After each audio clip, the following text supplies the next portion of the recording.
Ya, siang Mbak Elia. Saya bukan mbak-mbak. Kalau ada nggak atau dalam kitab Anda ada nggak Yesus mengaku dengan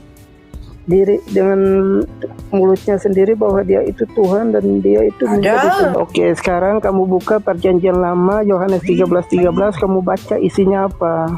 Perjanjian Lama, Yohanes itu Perjanjian Baru. Ada yang Perjanjian Lama, itu yang kamu baca itu Perjanjian Baru. Mana ada? Saya bisa Perjanjian Lama. Ini Perjanjian Baru. Yohanes itu selalu di Perjanjian Baru, Pak. Enggak ada Perjanjian Lama. Terus Perjanjian Lama yang isinya kamu sebut aku guru dan Tuhan dan tidak itu ada Perjanjian Lama begitu. Kalau itu Perjanjian Baru, kenapa isinya berbeda? Lamanya itu baik apa? Tuhan ataupun Tuhan, naskah Yunaninya tetap sama. Naskah sama Yunani dari mana? Emang Tuhan sama Tuhan itu sama. Kamu di Katolik, mau kamu karismatik, mau kamu menyembah dengan cara karismatik, mau kamu menyembah dengan cara Katolik. Saya Protestan, tapi saya juga melakukan sholatnya Ortodoks. Ya, silakan pertama. Ya, siang Mbak Elia. Saya bukan mbak-mbak. Terus piye tuh, siapa? Saya laki-laki. Kalau laki-laki itu kenapa penampilan kayak gitu? Ya, penampilan saya memang seperti ini. Kenapa emang? Enggak, makanya kalau mau disalah panggil jangan dimarah lah. Ya, ada yang mau kamu tanya, bilang lah. Ya udah, ini aku cuma tanya aja. Apa? Anda kan bilang Yesus Tuhan nih. Ya, lalu? Terus di dalam Bible ada nggak atau dalam kitab Anda ada nggak Yesus mengaku dengan mulutnya sendiri bahwa dia itu Tuhan dan dia itu menjadi Tuhan? Yohanes 13 ayat 13. Mana? Baca apanya, isinya apa? Bacanya ada dari mulutnya sendiri ya. Waduh, kalau mulutnya sendiri memang jelas sekali nih. Mana nih?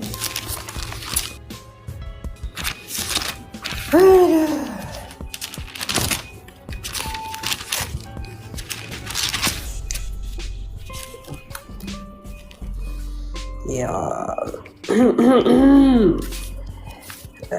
Lalu Yesus berkata kepada mereka, "Mengertikah kamu apa yang telah kuperbuat kepadamu? Kamu menyebut aku guru dan Tuhan, dan katamu itu tepat, sebab memang akulah guru dan Tuhan." Begitu, itu kata Yesus. Lalu sekarang kamu baca di Perjanjian Lama Yohanes 13:13. Itu Perjanjian Baru. Kamu baca di Perjanjian Lama Yohanes 13. Gak jelas suaramu. Oke, sekarang kamu buka Perjanjian Lama Yohanes 13:13, kamu baca isinya apa? Perjanjian Lama, Yohanes itu Perjanjian Baru, bukan Lama. Ada yang Perjanjian Lama, itu yang kamu baca itu Perjanjian Baru. Mana ada? Saya bisa Perjanjian Lama. Ini Perjanjian Baru. Yohanes itu selalu di Perjanjian Baru, Pak. Enggak ada Perjanjian Lama. Terus Perjanjian Lama yang isinya kamu sebut aku guru dan Tuhan dan katamu itu tepat karena aku guru dan Tuhan itu apa? Tidak ada Perjanjian Lama begitu. Bapak ini tidak mengerti, Pak. Perjanjian Lama itu bukan itu lama. Perjanjian Baru itu isi yang baru, bukan begitu. Terus itu kalau itu Perjanjian Baru, kenapa isinya berbeda? Tadinya Tuhan, sekarang jadi Tuhan. Itu terjemahan lama. Baik Tuhan ataupun Tuhan. Makanya aku minta yang terjemahan lamanya itu baik apa? Tuhan ataupun Tuhan, naskah Yunaninya tetap sama. Naskah sama dari mana? Emang Tuhan sama Tuhan itu sama? Indonesia, bahasa Yunaninya kan. Ya, sekarang aku tanya, Tuhan sama Tuhan itu sama. Kamu tidur saja, pulang aja kamu ke rumahmu. Kamu diajak diskusi, saya bilang ke bahasa Yunani, kamu Tuhan. Kalau masih di Indonesia, belajarnya jangan terlalu patentengan. Udahlah, nggak tertib, malah ngotot lagi. Perjanjian Baru, Perjanjian Lama aja kamu nggak ngerti, bro. Halo saya. Halo host. Saya mau nanya, misalnya saya dulunya kan karismatik. Ya. Terus saya menikah, suami saya Katolik. Kita menikahnya di karismatik nih, tapi setelah udah menikah kita ngikut suami gitu jadi Katolik. Tapi saya di rumah masih doa apa gitu, doa syafaat kayak gitu menurut agama saya, menurut gereja saya gitu. Apa itu dosa apa gimana? Itu tidak dosa. Kamu beriman kepada Tuhan yang sama dan satu kok. Kamu satu iman, satu Tuhan dan satu baptisan. Tak masalah. Mau kamu di Katolik, mau kamu karismatik, mau kamu menyembah dengan cara karismatik, mau kamu menyembah dengan cara Katolik. Saya Protestan, tapi saya juga melakukan sholatnya Ortodoks. Gak masalah bagi saya gitu. Karena Tuhan yang kamu tuju itu Tuhan yang sama dan satu, yang kamu kenal sebagai Bapamu di dalam Yesus Kristus. Begitu, tidak masalah. Ya. Oke, makasih ya. Ya. Elia adalah seorang Protestan tapi mengikuti ajaran Ortodoks, salah satunya sembahyangnya ya. Betul. Yang saya ingin tanyakan itu bahwa anugerah dan keselamatan di dalam Ortodoks itu bisa nggak sih Elia jelasin karena kan kalau dia itu sembahyangnya hanya 6 waktu ya kalau nggak salah. 3 waktu dan 7 waktu, pola Daniel dan pola iya.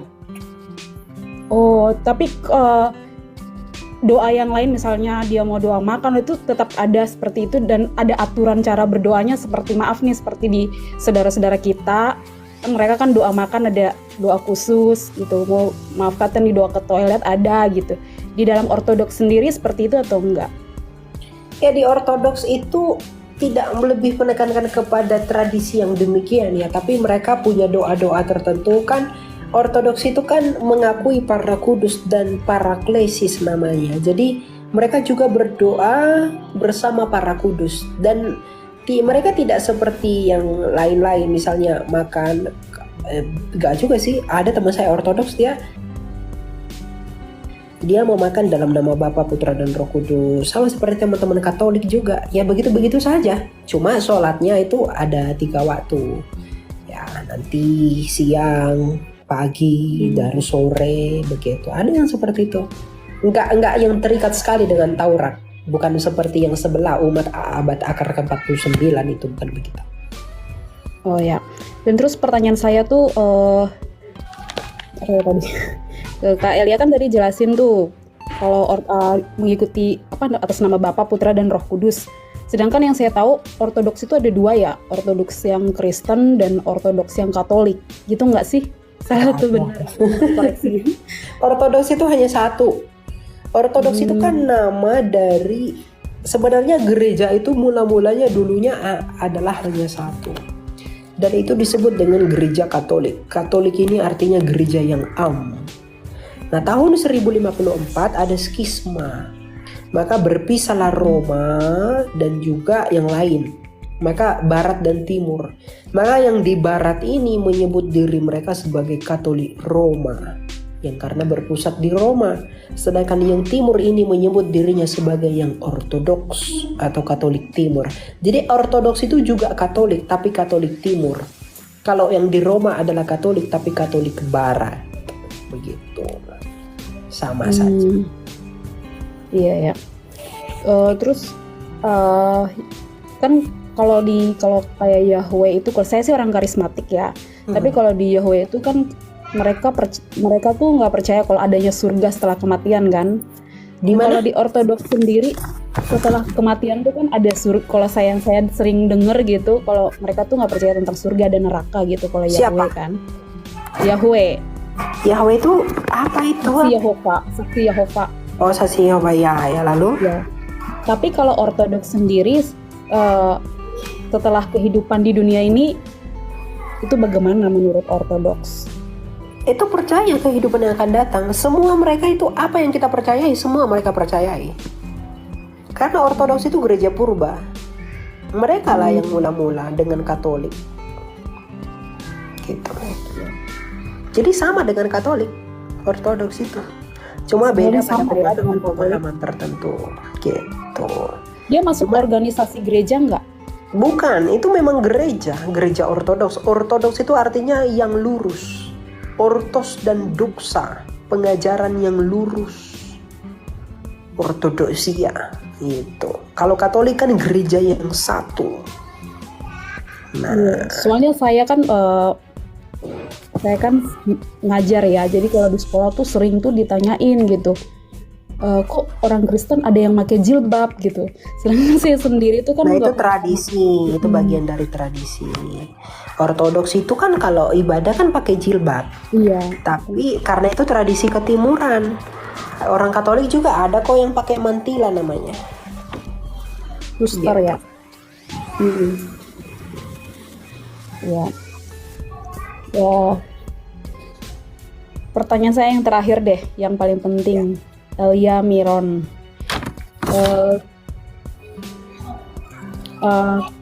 Elia Miron ini belajar tentang teologi, mendalami teologi itu seperti apa sih? Soalnya pinter banget untuk menjelaskan, ya pinter untuk tahu tentang teologi dari aliran ini, aliran itu, bagi-bagi ilmunya lah.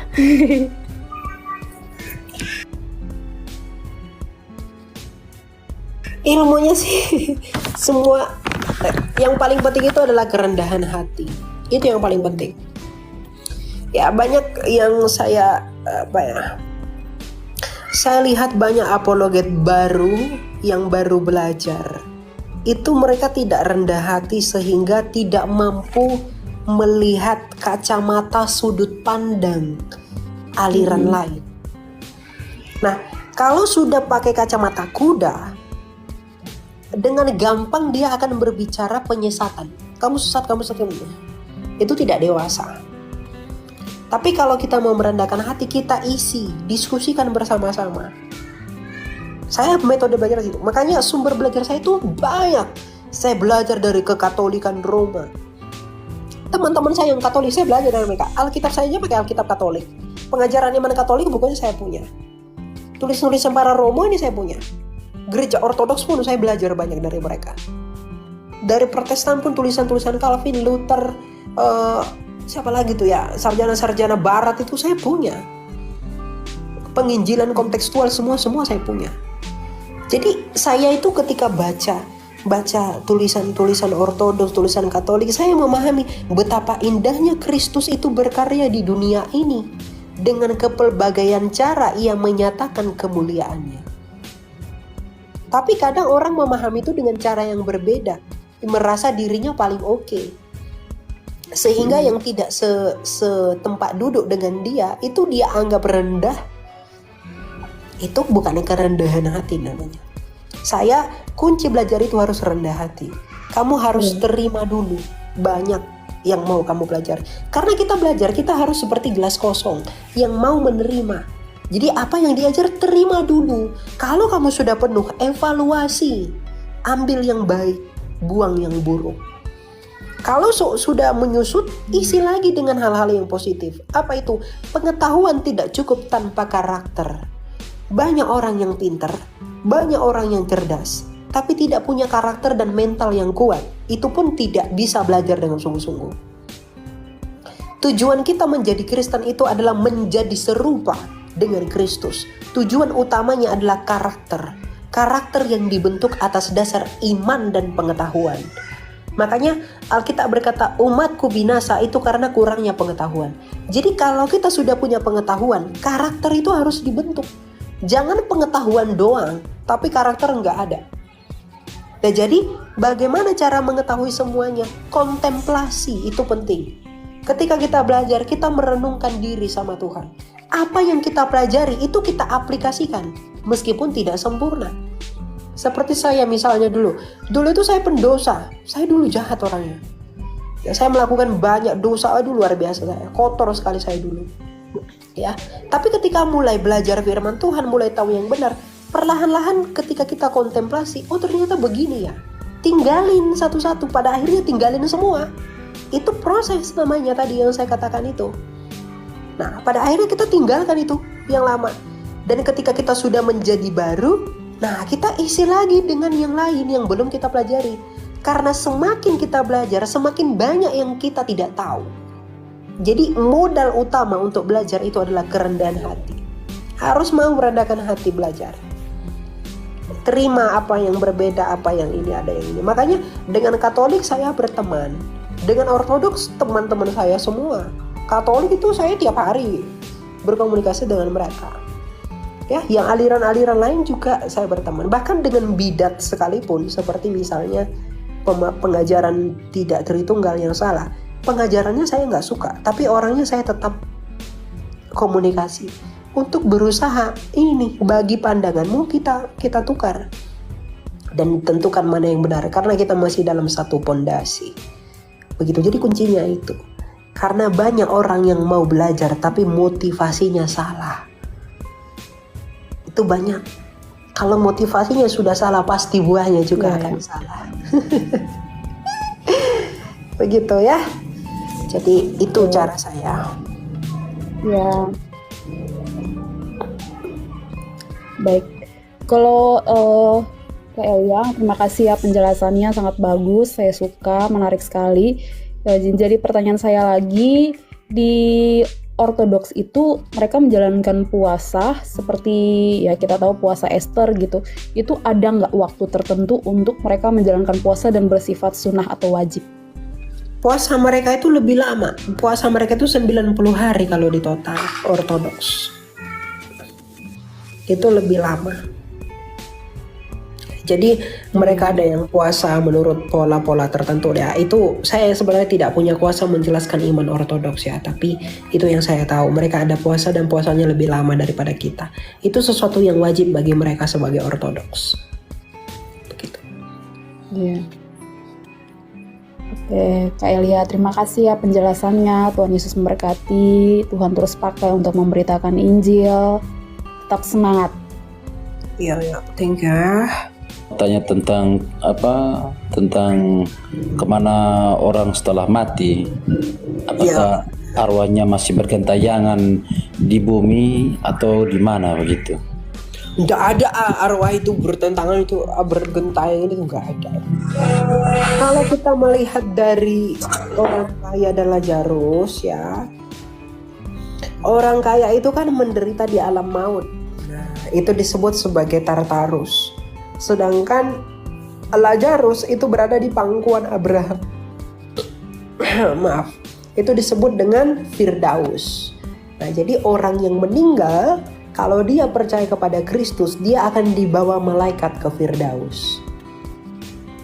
Dan orang yang meninggal ya di luar Kristus, mereka akan dibawa ke Tartarus, di alam maut. Nah, jadi Firdaus adalah tempat penantian bagi roh orang mati yang percaya kepada Yesus, dan Tartarus adalah tempat penantian bagi mereka yang menolak Yesus. Lalu siapa itu roh-roh gentayangan yang mengaku saya itu Tuhan, atau saya itu nenekmu, saya opung dolimu ya, saya keluargamu, yang mengaku-ngaku begitu? Itu adalah setan, itu bukan mereka. Begitu. Ya, jadi tidak ada itu. Oke? Oke, Kak Elia. Terus mau tanya lagi Kak Elia. Artinya kan tadi Kak Elia bilang kalau percaya Kristus berarti setelah meninggal tuh langsung ke Firdaus. Terus kalau yang tidak percaya Kristus ke Tartar ya Kak? Tartaru. Nah itu apakah percayanya seperti apa Kak Elia maksudnya? Maksudnya kan contohnya kayak gini Kak Elia. Dia misalnya saya percaya Kristus, artinya saya orang Kristen. Tiba-tiba saya meninggal juga begitu seketika. Tetapi dalam perjalanan hidup juga pasti kan ada dosa yang saya lakukan. Maksud tanda kutip di sini percaya seperti apa? Artinya kan di Alkitab bahwa Tuhan menuntut kita sempurna, artinya suci dan kudus. Bagaimana kita bisa menentukan bahwa kita bisa tahu bahwa ya saya yakin masuk surga, cuman karena dosa itu bagaimana sih menentukan bahwa percaya itu seperti apa Kak Elia? Mohon penjelasannya Kak Elia. Ya, bagaimana menentukan kita orang-orang percaya atau tidak? Tuhan Yesus bilang, dari buahnya lah kamu mengenal mereka. Tentu dalam perjalanan hidup kita pasti berbuat dosa, ya. Kita pasti kadang jatuh bangun dalam dosa. Kadang ada yang seperti itu, ya. Kemudian ada yang tanpa sengaja berbuat dosa. Jadi semua itu kembali ke motivasi, Pak. Bapak berbuat dosa itu memang benar-benar jatuh atau dosa-dosa yang disengaja. Dalam pengertian dosa yang direncanakan. Apakah dalam pengertian seperti itu atau tidak? Ya. Misalnya Bapak berbuat dosa, minggu depan saya membunuh lah, begitu. Dan Bapak lakukan itu, dan setelah saya selesai membunuh, Bapak mati.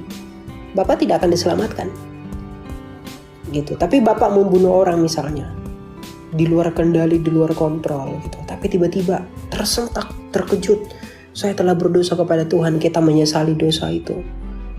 Kemudian meninggal, itu akan diampuni Tuhan, gitu loh. Jadi percaya yang bagaimana? Ya makanya setiap hari kan Tuhan bilang berjaga-jaga. Tuhan bilang berjaga-jaga dan waspada. Jangan sampai kita salah tingkah lagi, gitu. Jadi percaya itu ya dilihat dari buahnya. Apakah kebaikannya lebih banyak daripada hal-hal yang jahat, atau malah sebaliknya. Dan sikap hidup kita itu dalam memandang dosa. Apakah ketika kita jatuh ke dalam dosa, kita memilih berenang-berenang di dalam dosa? Orang berdosa itu ada dua respon, seperti ayam dan bebek yang dilemparkan ke dalam air. Ada ayam kalau dilempar ke dalam air, dia berusaha terus pengen keluar dari air itu, meskipun dia masih di dalam air. Tapi ada bebek dilempar ke dalam air, dia tidak keluar dari situ. Dia malah memilih berenang, menikmati air itu. Nah, pertanyaannya kita di mana? Apakah kita seperti ayam, meskipun kita di dalam dosa, tapi kita pengen keluar dari dosa itu, pengen banget keluar? Atau seperti bebek, kita milih menikmatinya. Nah, orang yang berusaha keluar itu diselamatkan. Karena artinya kita masih punya Roh Kudus yang membantu kita untuk keluar dari dosa. Kita tidak suka kepada dosa itu, tapi kita jatuh, gitu loh. Jadi jangan mau didakwa oleh si jahat bahwa kamu pasti neraka.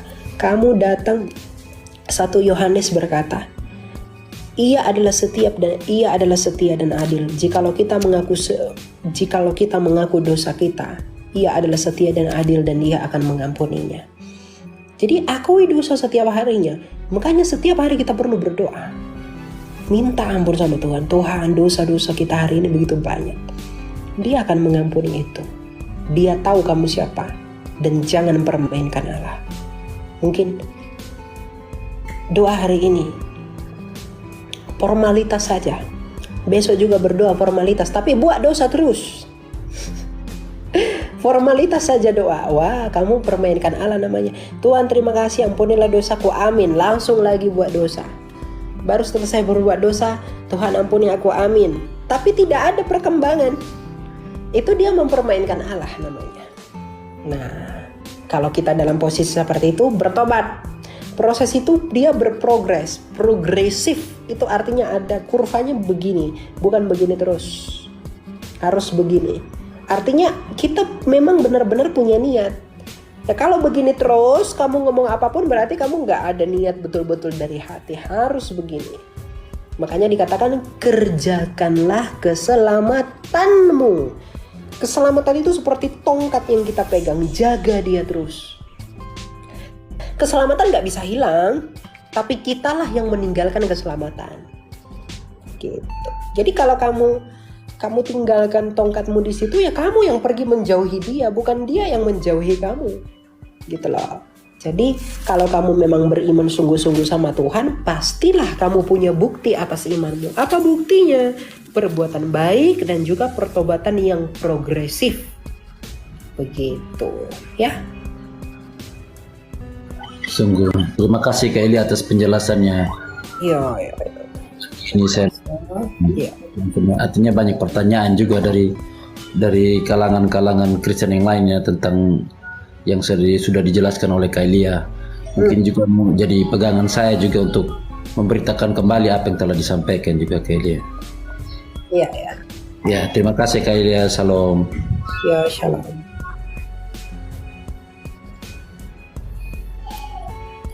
Semua agama juga mengajarkan yang baik. Ya, semua agama mengajarkan yang baik, tapi hanya Kristus yang membawa keselamatan.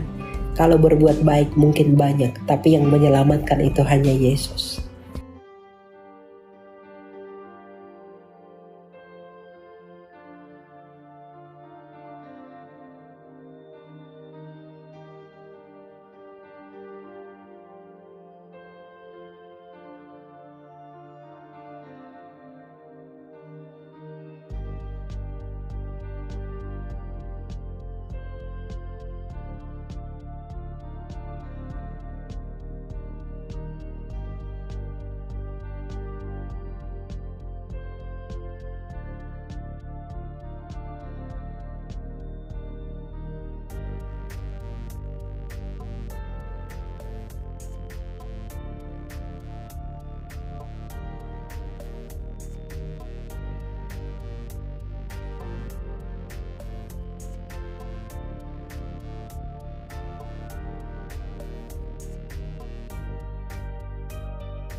Teman-teman sekalian, kita sudah bersama-sama mendengarkan sebuah diskusi yang menarik ya, terutama pembahasan dari Elia Miron ya tentang seorang Jesslyn.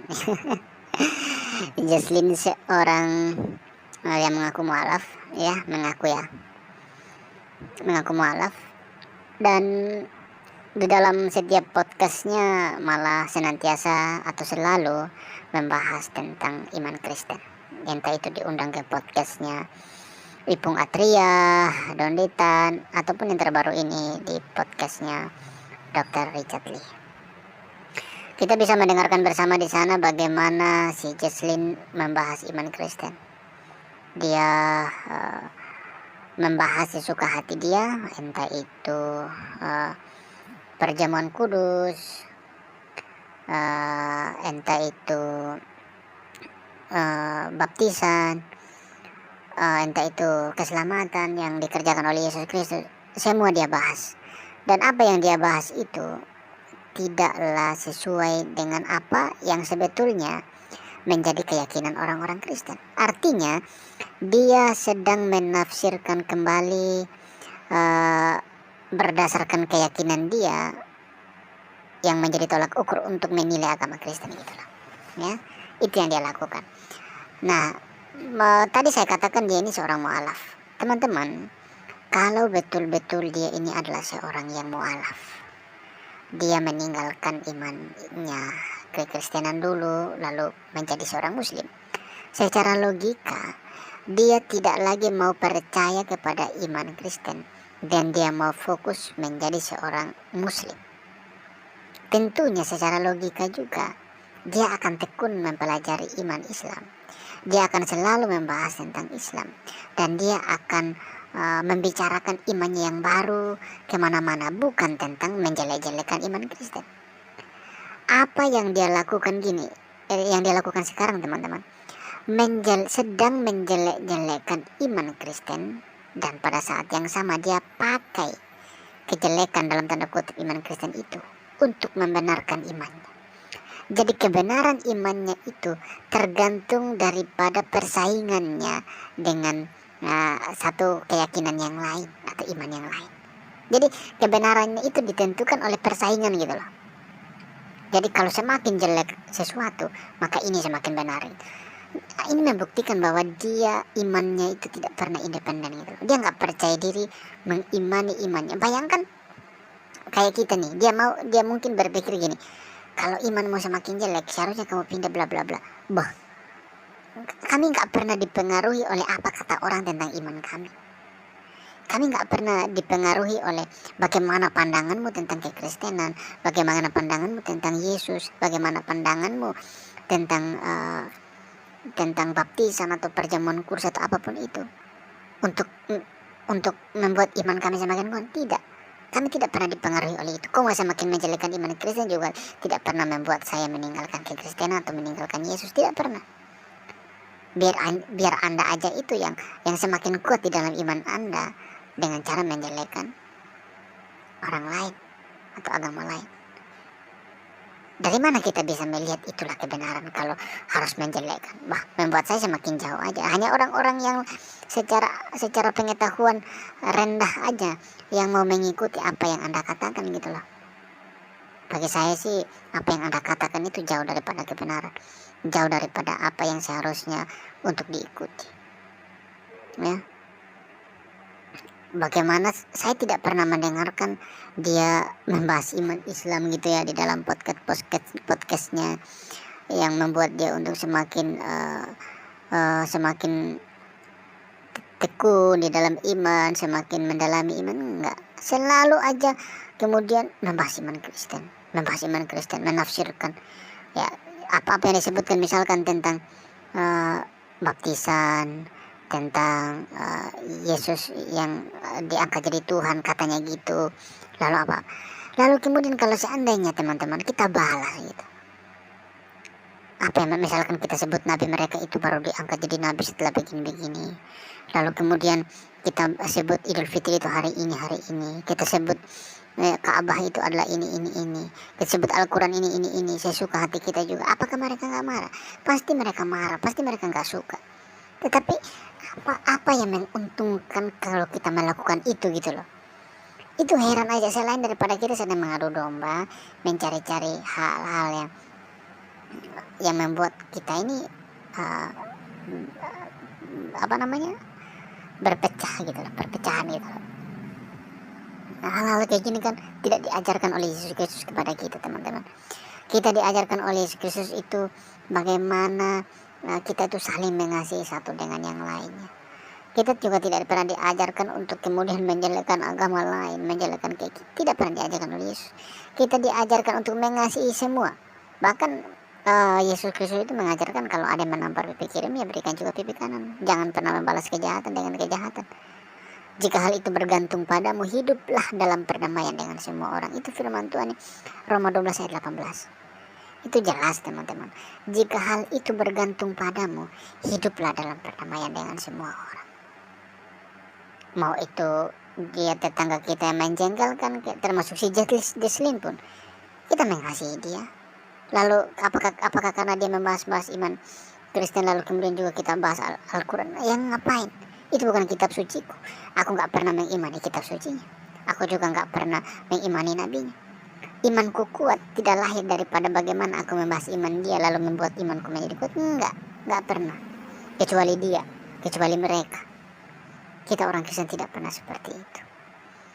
Ya, kita orang Kristen diajarkan untuk kita mengasihi, kita saling menyayangi, dan kita harus saling berbuat baik satu sama yang lain. Jadi teman-teman sekalian, apa yang dilakukan oleh Jesslyn menjadi sebuah pelajaran yang sangat penting buat kita, bahwa kita harus semakin kuat di dalam iman kita, dan kita tidak boleh menggunakan agama orang lain untuk kita semakin kuat di dalam agama kita. Tuhan Yesus mengajarkan kita untuk tidak melakukan hal yang demikian. Oke teman-teman, semakin diberkati. Selamat hari Minggu. Selamat berbuat baik ya. Selamat untuk terus memberkati banyak orang. Tuhan berkati kita semua. Shalom.